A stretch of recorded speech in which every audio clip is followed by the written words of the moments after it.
Hi, I'm Javier from POV, and I am one of the co-heads of Team Media Communications, and I'm a Cosmos Creatives Officer. And basically, what Team Comms does is that um, we're generally a multimedia content arm. So that includes publishing in the Lumine, content writing, copywriting on the website, social media management, and all the like.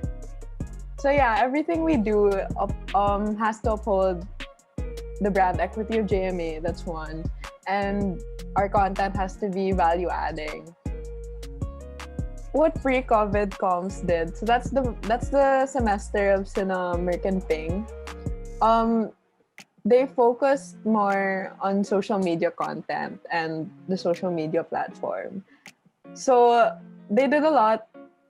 They did a lot of social media posts. Like they also did Lumine articles, but then like for example, if mine and Gab's main concern this sem is the website, like that's our biggest priority. Their biggest priority was continuing Lumine, of course. Like that's really the function of comms. We have to do that.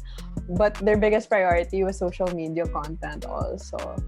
So um for one, they made Twitter guidelines on like live tweeting, how to use Twitter and stuff like that. Though we haven't put it to use yet because they were supposed to launch last time, but then COVID happened. So they redirected their focus from social media to creating content for other teams, for example. Like for example, the Ayuda initiative of Univrel. So wait lang. This was under them because they directed their focus on Facebook and COVID rather than going on Twitter. Another thing they did, they like super tried to make content that goes straight to Facebook because most of the, for example, this me and Gabs, we haven't really been making content that goes straight to Facebook. We make it on Lumine and then it gets shared on Facebook because social media is not really our biggest concern right now. So yeah, like they would make content that goes straight to Facebook. Like a good example is they made something for Cosmos, which was like the perfect date in Cosmos and stuff like that. Promote Cosmos. And then they made a first sem chairs feature to help Trek. And as you can see, it's still under Lumine, even if it's straight to Facebook, because Lumine's our brand talaga. So yeah, that was last sem's focus. So this sem, we're focusing more on the website, but in general, we thought that we'd focus more on our online image, online presence, more on the foundations of it, not really creating content to boost our online presence. Though we do that for IG, but I'll talk more about that later. But we wanted to super boost our online presence because the new normal is super virtual.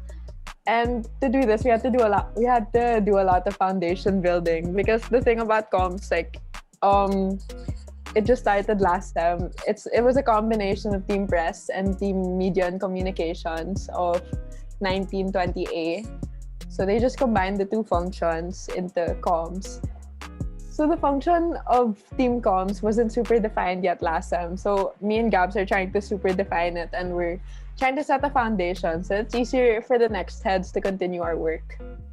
I guess another thing to that, we wanted to build a foundation because we thought about it and we thought like if we just keep on creating content, but then the new normal stops, like if we don't have that foundation, everything's just gonna be a mess.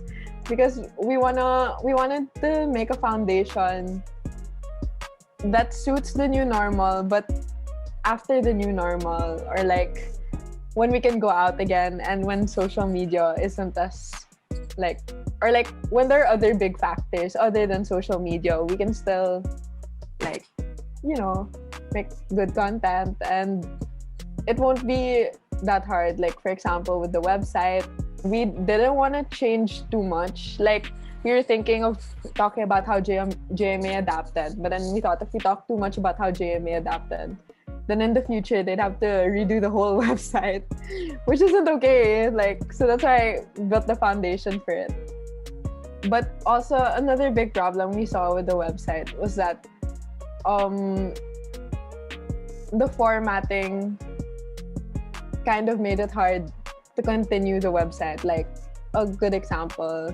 Okay, so the thing kasi about the website before, right now we have the partners and services page, but it used to be a partners page and a services page, and then in the partners page it had the mem card sponsors, it had all the partners for the sem and then year long.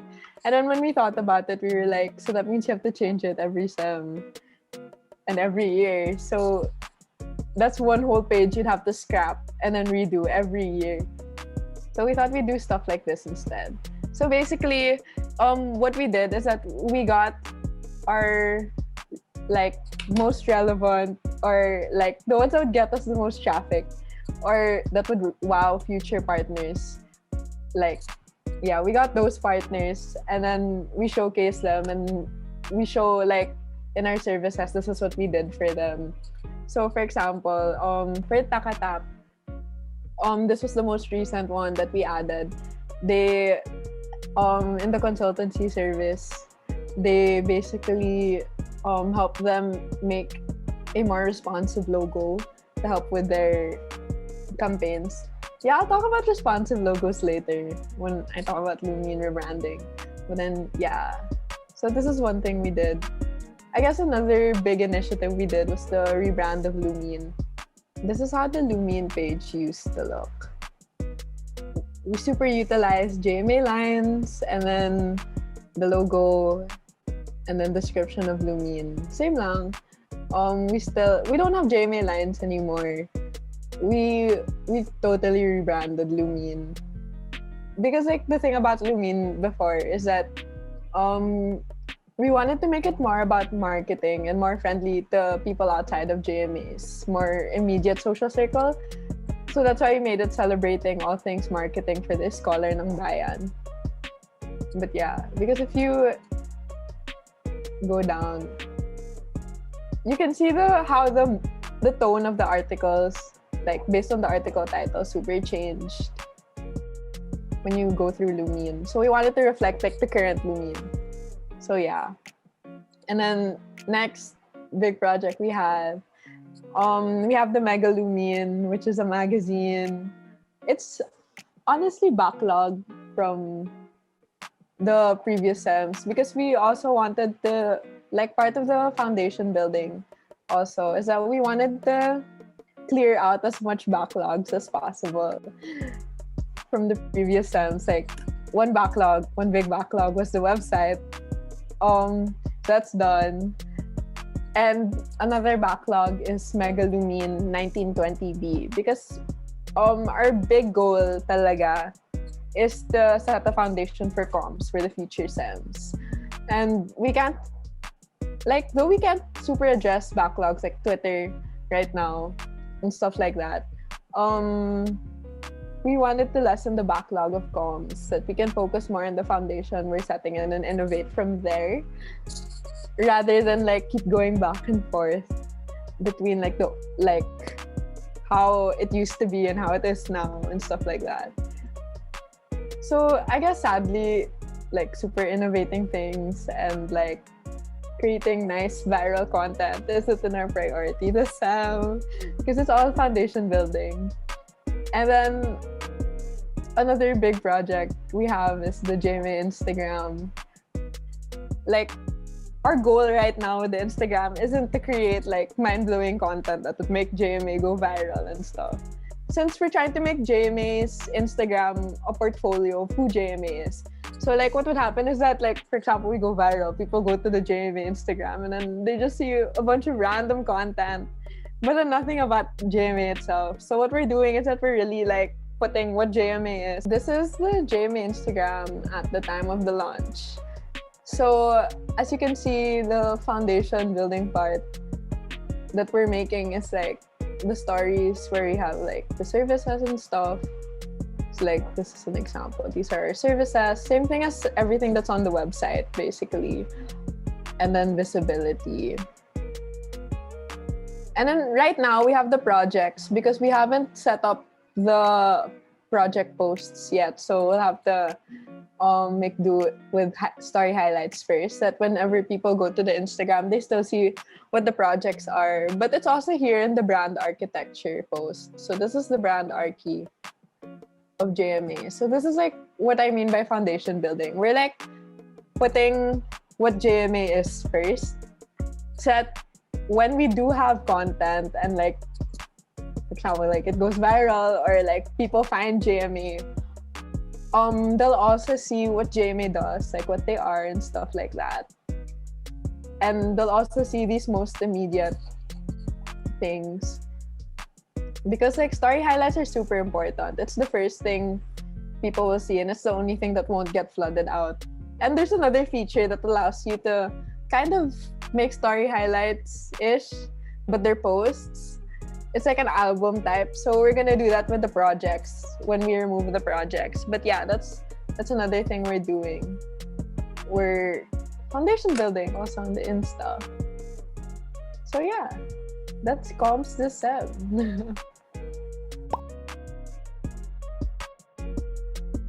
The new normal is very virtual. So with this, like comms is more relevant than ever. But I don't like mean the team comms only. I mean multimedia content in general is more relevant than ever now. Because like for example, take Cosmos. Cosmos for next year, it's like super focused on multimedia content.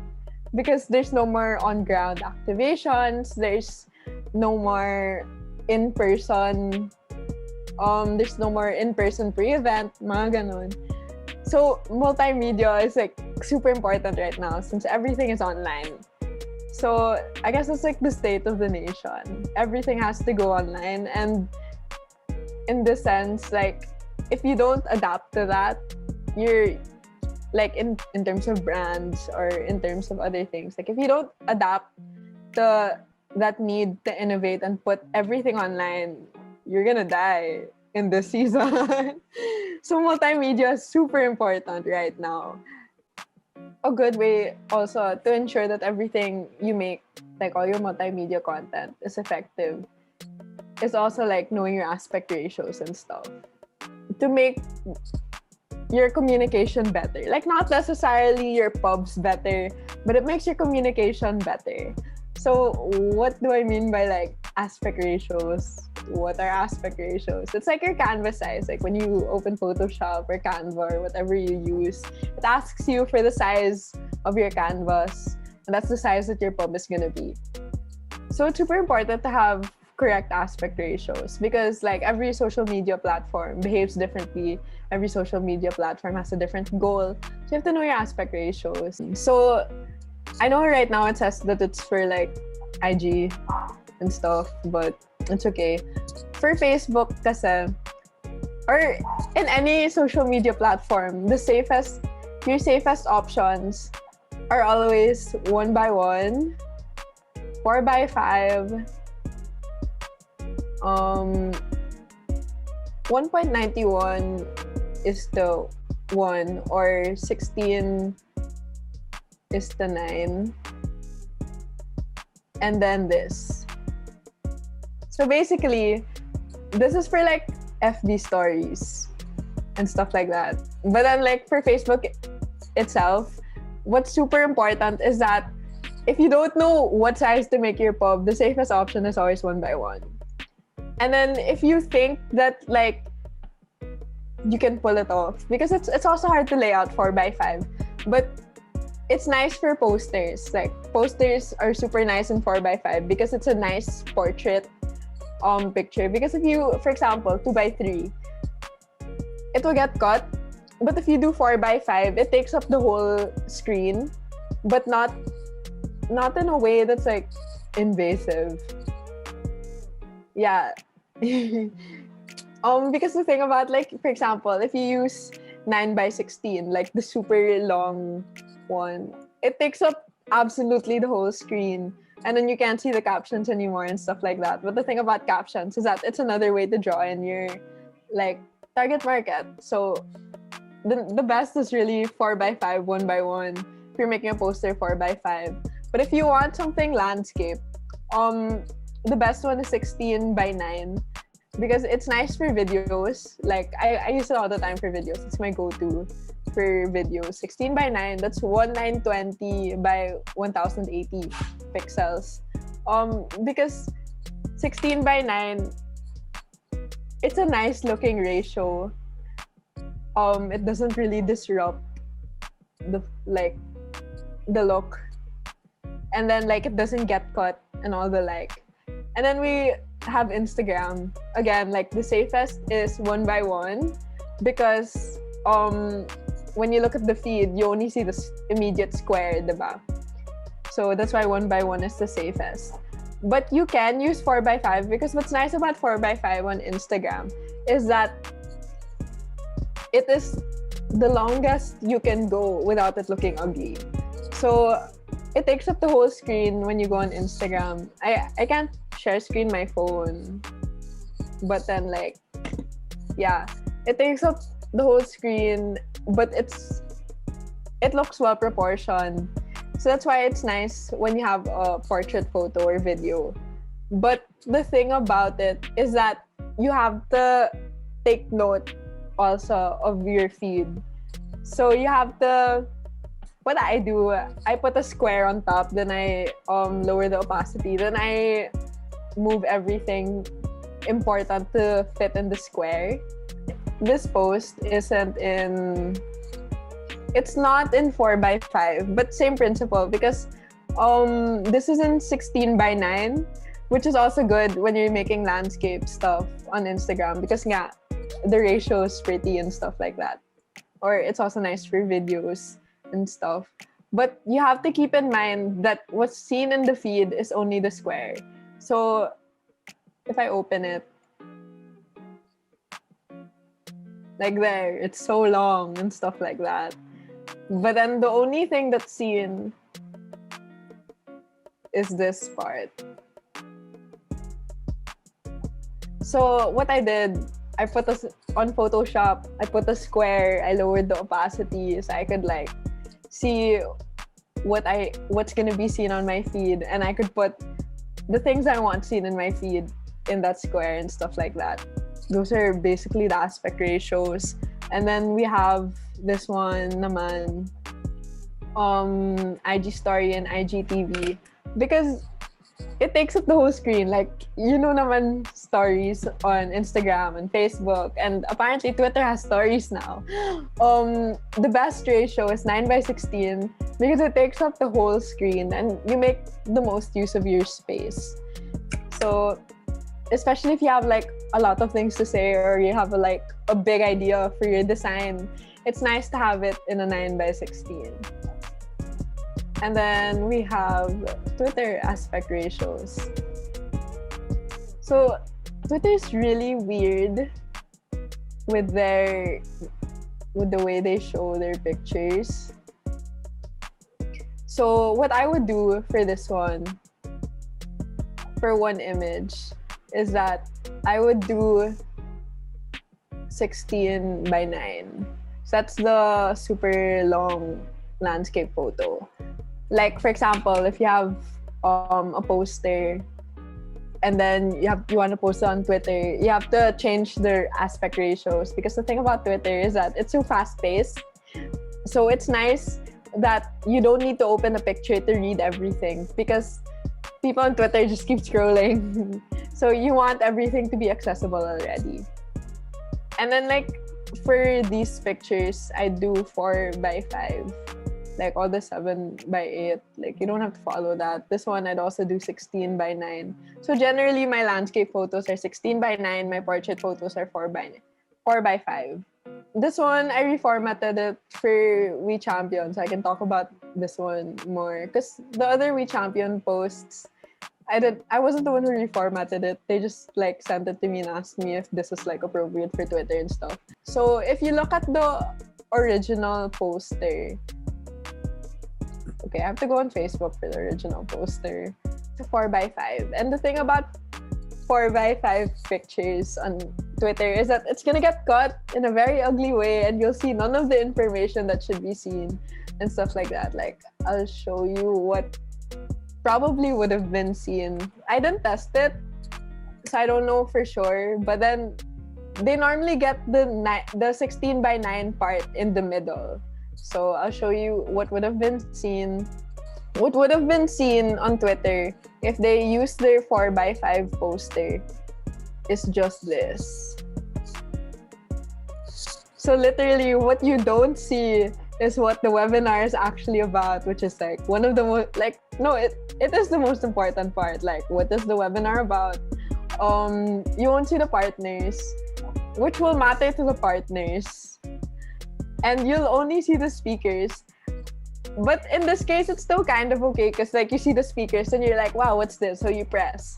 But then generally we don't want that. We want everything to be kita on Twitter as soon as you open, or like as soon as you see a tweet.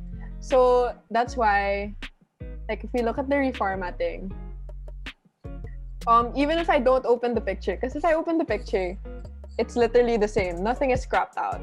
So even when I don't open the picture, I know there's a webinar, a live webinar. I know what it's about. Like here, I know there's a live webinar. I know what it's about, and I know who the speakers are. Even if you can't super read it, you know naman these people because they're relevant to society. Like, yeah. And then you also see when the webinar is, how to register, who the partners are. So that's why it's super important to, like, when you put on Twitter, to lay it out 16:9, because yun nga, it's super fast-paced. So you want to see all your information right off the bat. Here, this is one of my big mistakes because I didn't know about aspect ratios then. So if you look at it, if you look at all the pictures, so what I should have done is I should have posted one portrait picture and 2 landscape pictures. I could have removed one of these 3 pictures. Like, I could have removed one of these 3 pictures so it suits the aspect ratio, where it's one big one here and then 2 here, and where nothing gets cut. But instead, I posted, like, it's super sayang because this picture is portrait and you can't fully appreciate it because I didn't, like, think of that before. So yeah, I think that's all on aspect ratios. But in terms naman of what each social media platform does best, it depends talaga on your goals. Like, for example, the JMA Facebook has a very wide audience. So that's super nice for, like, announcing stuff. It's a good announcing platform. It's good if you want to disseminate information. If you need people to see something or to go somewhere, Facebook's the way, stuff like that. But then Twitter naman is Twitter's very good at getting reach when you talk about relevant stuff.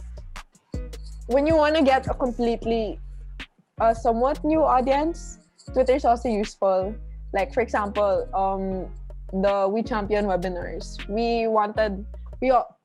When they reached out to have it on Twitter, it was like instant yes, because it's super relevant. We think that, like, if it gets spread on Twitter, that's a very good thing because Twitter's a good platform to promote something of this, like, content. So yeah. But then Instagram naman is, like, the best portfolio builder.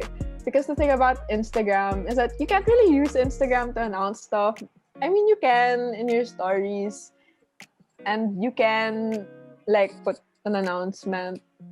But I feel like Instagram is better when you use it as an online portfolio. Because the thing about Instagram is that since you have the feed, like, if you guys go on Instagram, since you have the feed, literally what you see is the branding of the person mismo. You see the branding of the organization mismo and stuff like that. So yeah, the thing about IG is that you can immediately see the brand of a person from their feed. Like, for example, this is my photog account. So as you can see, I edit a lot of warm videos. Videos tuloy. I edit a lot of warm pictures and the like. And right off the bat, when you look at my feed, you already see I like warm pictures. Like, that's the goal. It's to create a portfolio that shows who you are, what you're selling, what you're trying to do, stuff like that. Like, whatever your target market is, whatever any of those are, right off the bat, you should see it. But if you want to like effectively communicate on social media, your branding, your big idea, and your target market really, really matters. Because people think that like when you make social media content, all you need to think about is becoming viral. Like, no, that's not the most important thing. I mean, like, it's nice. Like, of course, I'd want to go viral. But it's like the biggest factor isn't whether or not something goes viral, because as much as possible you want to go viral in the name of your organization, or you want the content to go viral like because it reflects the organization. It can't just be like some random post and it's just like, oh, it went viral. Then when you go back to the JMA Instagram, for example, and then you're like, I don't get how this is relevant to JMA kind of thing. So that's why your branding, your big idea, your target market, all of that matters. Like, everything should reflect the brand equity. So if you want to like effectively communicate, then everything you do has to reflect your brand. Yeah, I think a good example, let's just use JMA. JMA is pretty known for the JMA red, the DA002B red. And then they're also known for the lines. They're known for the red blocks. But when you see things like that, you associate it to JMA. When you look at org posters in UP, for example, when you see those red lines, you think JMA. So that's the goal. You want everything you post to reflect your branding, your brand equity, and the like. Because one big problem is that everyone focuses on making the pub, like the graphics and stuff, but people forget about the captions, and the captions super matter. Because, like, for example, you can't just put in your caption things that are already said in the pub. Like, a lot of the times, because like sometimes for posters, if they put the link, it's nice to put the link also in the caption para like people just click. But then, like, for example, your pub says the description, or like your pub says the situation of COVID in the country right now. So if your caption literally is copy-pasted what the situation of COVID is right now from the pub, then what was the point of making a pub? You could have just like posted a post or something. Or what was the point of making a caption? So the caption is really something that is value adding to the whole post. Like, both your caption and your pub have to be value adding in their own way to the post. For me, in terms of visuals, stick to a visual style talaga. In terms of captions, you need a brand voice. If you don't know what the brand voice is, it's basically like the voice of your organization. What you want to sound like. Like, okay, let's have an example. And then I'll also mention target markets and stuff. This is Scout Magazine. Their visual style is very chaotic. I guess, in a way, it's Gen Z gulo. It's very Gen Z gulo, actually. But it's very chaotic. Like, even if they don't have, like, a set color palette, sometimes they repost artists and stuff like that. When you go to Scout Magazine's Instagram page, you know it's Scout Magazine. Because you already know that, in general, their style is very magulo. And that's okay. Like, it's fine.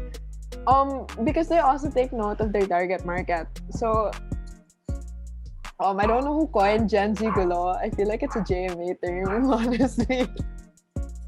But like, from the name itself, their target market is Gen Z. Their target market is the youth. So they use things that are attractive to the youth, and you can see that in their posts. Like, for example, you can see they post a lot of memes. They post socially relevant issues that the youth normally cares about, like LGBT. That's taking note of your target market. It's knowing what your viewers want to see, posting about it, but making sure that post still upholds your brand equity. They're very conversational. Like, Jamie's not very conversational, so we can't like copy their caption format because this is specifically for their branding. Like, this is really for them. So we have like attention fun parents and stuff like that. That's very conversational.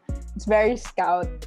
And then they use a lot of emojis, and they focus on interactive words, because like that's also important in your captions. You need interactive words, like for example swipe, learn, because it's a call to action and it makes things more intriguing.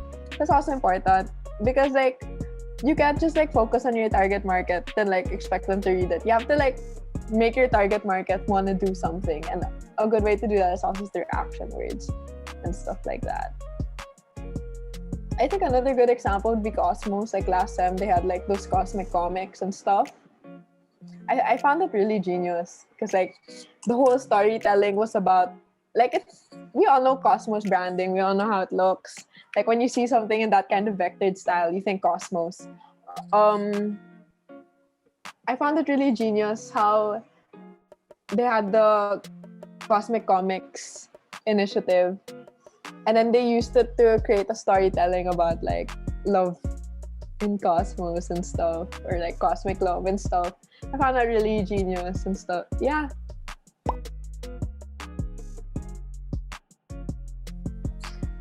There's a general rule in rebranding things that we did not follow. Here, for example, we have Coca-Cola. Let's look at how they've rebranded. So there's a thing in psychology, I forgot what it's called. Like, I learned it. I remember learning it in Psych 101 and I was just mind blown. But anyway, there's this thing in psychology. People have a hard time accepting things that are new. Just in a nutshell, it's hard to accept things that are new.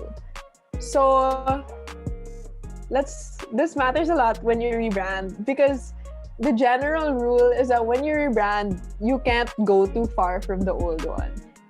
Let's look at Coca-Cola. So this is their very first Coca-Cola. Nothing significant. It's super different from the current one. And then we see them try to start rebranding. And then this is where it starts getting familiar. This is the Coca-Cola we're familiar with. And then when they continue rebranding, you can see for this one, even if it's significantly different, same style. It's still the same style as the old one. So it's not something abrupt. And then the next time they go for something abrupt is this one. When they just decide, let's just call ourselves Coke. So as you can see, like it probably, I don't know if they did well, but it probably didn't do well since they went back to the old logo and then just made it thicker. Like if you go to this one and then when they changed their logo again, the 1987 one is much thicker, but then they incorporated this Coke thing to keep it familiar when they use this in the future. Like for example, if they need a responsive logo and then they just put Coke, you already know what it is. But then yeah, and then you keep looking at how they've continued to rebrand. Here they even added shadows and stuff, but it's still the same outline, it's still the same style. And then here they just went for something simpler, and this is the current one. Whenever they rebranded, they didn't make it so abrupt that their consumers are just surprised. Because that's not good. Like this one, it's not that abrupt. It's just much nicer, like from 1900s to 1905. Because it's still the same style. But then when you look at the super current one and the 1900s, it's like, who are you? Kind of thing. Like it's super different. But it was spaced out. Like this whole rebranding campaign, or like this whole changing the logo thing, it's super spaced out. They never made it too abrupt. And that's super important when you rebrand also. The thing about Lumine is that it didn't really have a branding. It just had a logo. There wasn't a clear direction. Like what I said kanina, when you go through Lumine, the articles are kind of random. But then now, you kind of like, even if the articles are not like the same kind of topic, it has like a similar tone. When we were rebranding, part of our thought process was that in the recent years, Lumine has had a lot of creative freedom. Like, that's a big selling point to officers also. It's like you go to comms, you work on Lumine, you have a lot of creative freedom. We don't really impose that much fonts, we don't impose that much color palettes. It's just more like, if it looks nice in the feed, it's okay. When I was an officer, I had a lot of creative freedom in a lot of my posts. Like when I did the Women's Month article, I had a lot of creative freedom when I was drawing. That's what made Lumine Lumine. If you look at the old logo, it did not really reflect JMA's brand equity, or it was just really stiff. I mean, we liked how professional it looked. Like, that was good. We wanted to keep Lumine looking professional. As you can see in our earlier drafts, it's very serif because we wanted to keep it looking professional. Then we thought, maybe let's focus more on the creative freedom aspect of it and like completely rebrand instead. We wanted Lumine to reflect more of JMA's brand equity, that's one. And we wanted it to reflect more of the like our tagline, celebrating all things marketing for the Scholar ng Bayan. And the thing about like this stiff, very professional looking logo is that it doesn't feel like everyone can read it, if you get me. Like, let's look at things like Vogue. It feels like so high-end fashion. People who read it are like fashionistas talaga, stuff like that.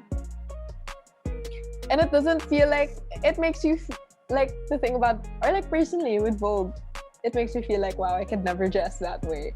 And we didn't want that feeling with Lumine. We wanted people to feel like marketing was accessible.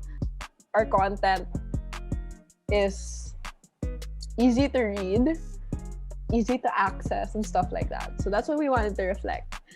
We thought we wanted to capture these specific things in our logo. We wanted to capture, one, the brand equity of JMA, which is we lead. We wanted to capture the we lead portion because we thought that the best way to capture the brand equity was to capture the fact that we lead.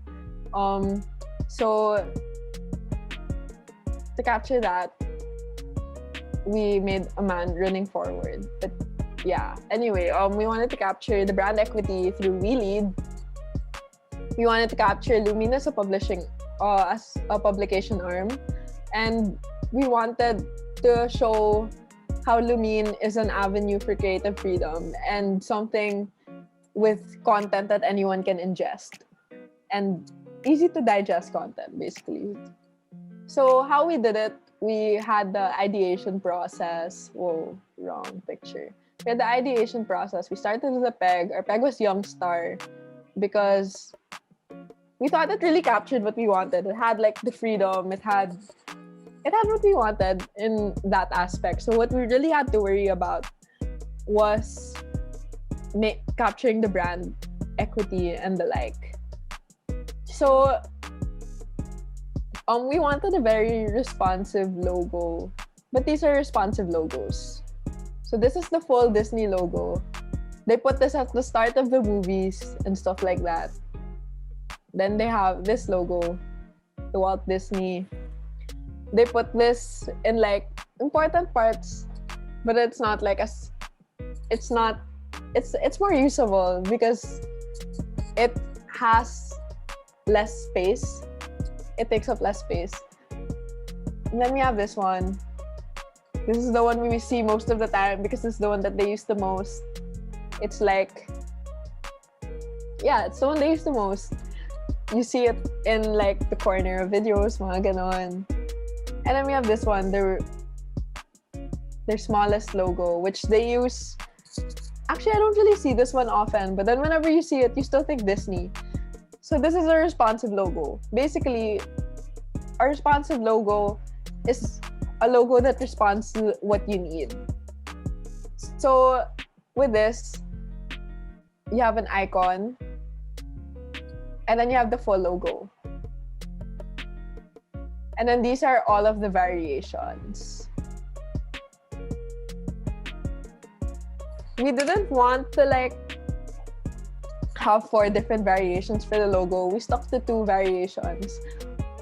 But then again, if you think about the Lumine TV and LTV, I guess there's 4 variations. But in general, we have like 2 types, the icon and the full logo.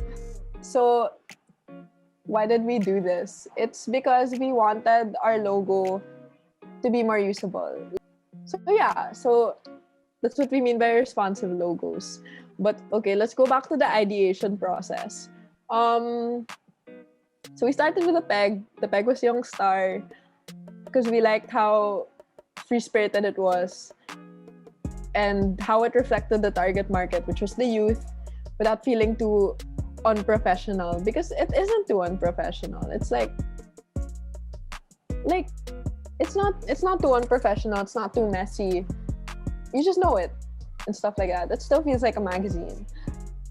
And when we were thinking of making a responsive logo, we thought that because we wanted to capture 3 things: the brand equity of JMA, the creative freedom, and Lumine as a publishing arm. So we thought that the most important thing is that we capture all of those 3 things in our icon, or like the smallest part of the logo. And honestly, if you look at my sketchpad, I have so much more doodles, but it was just me writing a bunch of L's, and I thought, like if you look here, I think this was the first one. This one was the first. I just drew a bunch of L's, and I was like, yeah, that kind of looks like a man that's running. And it just became a eureka moment, like, oh my gosh, a man running. What if we make that the responsive logo? Because we thought that it captured very well the we lead portion, because it's a man running forward. So we started drafting the man running forward and stuff like that. We started thinking, okay, so how do we make it more like a publishing arm? So we thought, let's add a pen. And if you can see, the pen was not very nice before. But yeah, we thought, let's add a pen. Said like it's a publishing arm, diba? Because we thought, if you look at an L, the end of the L looks like an arm. So we thought, let's add a pen to it. That's how it's a publishing arm. And then we were like, how do we make it more free? So we thought, let's handwrite all the letters instead of like look for a nice font. So that's where we got this. Everything was handwritten. And then the big comment we got was like,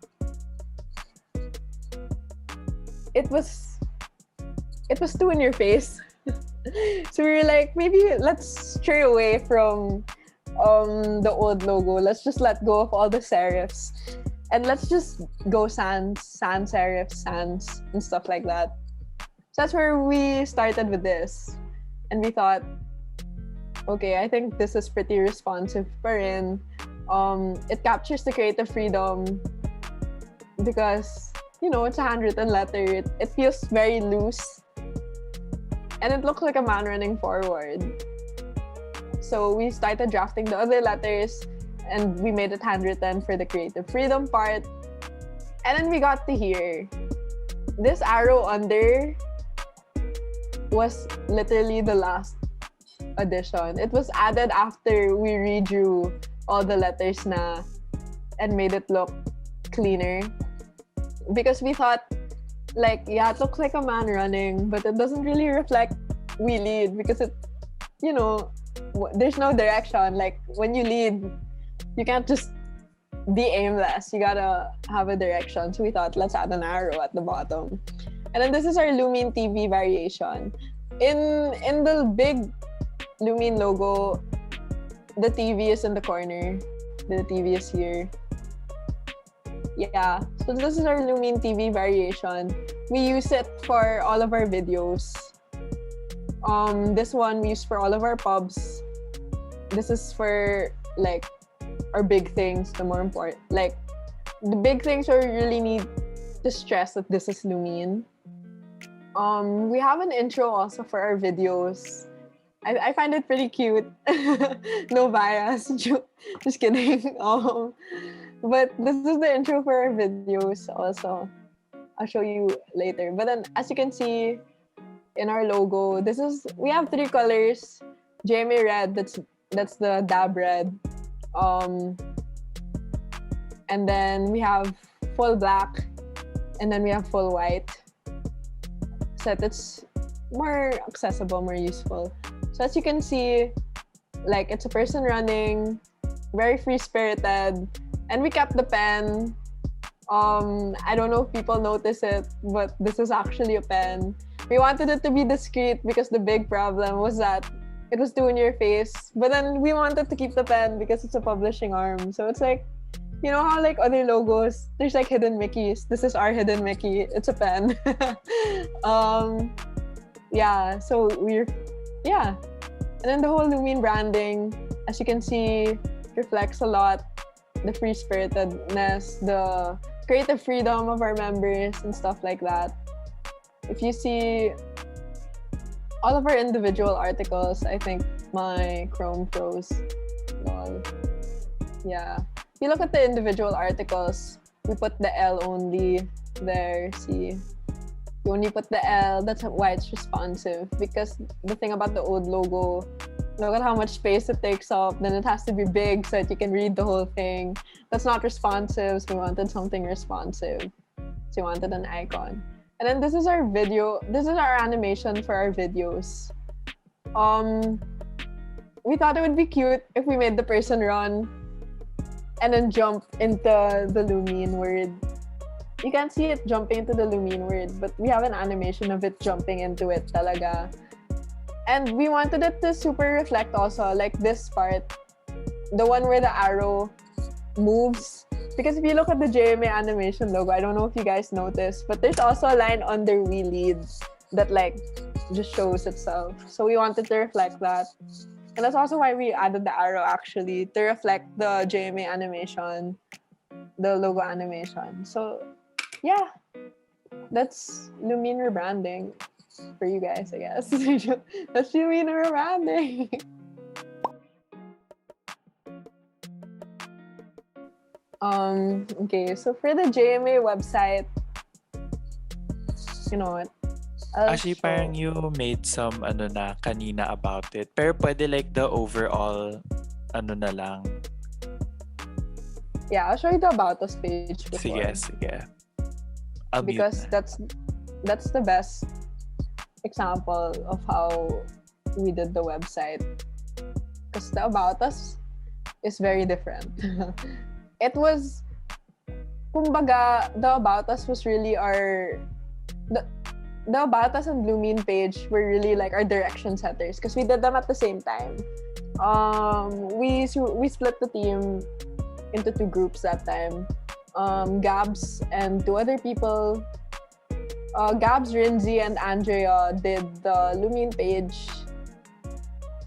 And then that kind of set the foundation, or like it set the direction of how we do the project pages, because we thought if we're gonna make the Lumine page not look so JMA and make it look more like Lumine, but then have that JMA aspect we're in, then maybe we should make the project pages reflect their individual like brandings.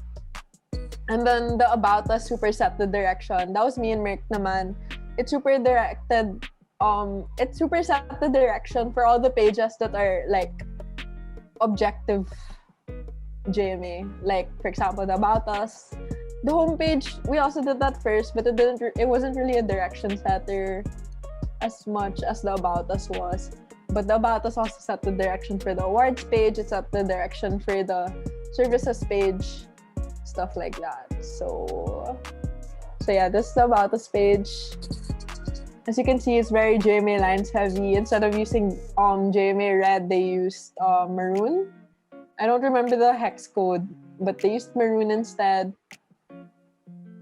Yeah, they used Avenir, but the official, I guess, the official font of JMA is Futura. So we changed, that's another thing we changed. We changed everything to Futura. This is our current About Us page. We kept the moving JMA animation. We kept the JMA lines, but it's not so JMA lines heavy. And we made it less wordy. We made it easier to digest, easier to read. It set the direction for the other pages. And then kanina I mentioned also that the project pages mismo super reflect the branding of each. And a good example is Marked. And also Cosmos. Actually, I want to show Cosmos now. For example, the Cosmos page. It's very Cosmos, as you can see. But we kept the Futura because if we remove the Futura, it's gonna look too far from the website, and we don't want that. We want that the project pages to still feel part of the JMA website. So yeah.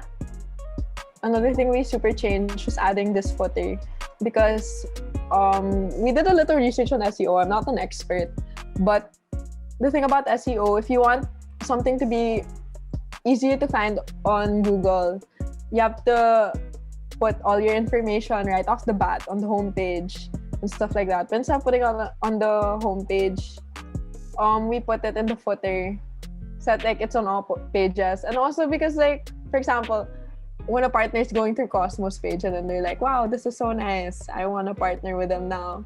They don't need to like press contact us. Like the contact details are at the bottom already. And yeah.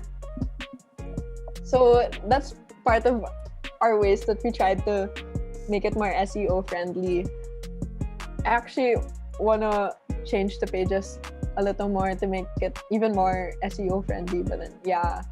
And another thing we added is that this is this semester part of each project page. Every project page has a this semester part. So the next comms heads, they have to keep rewriting this semester. But that's the only thing they need to change. So it's fine. And we put that on all pages so we can show how JMA adapted and stuff. So yeah.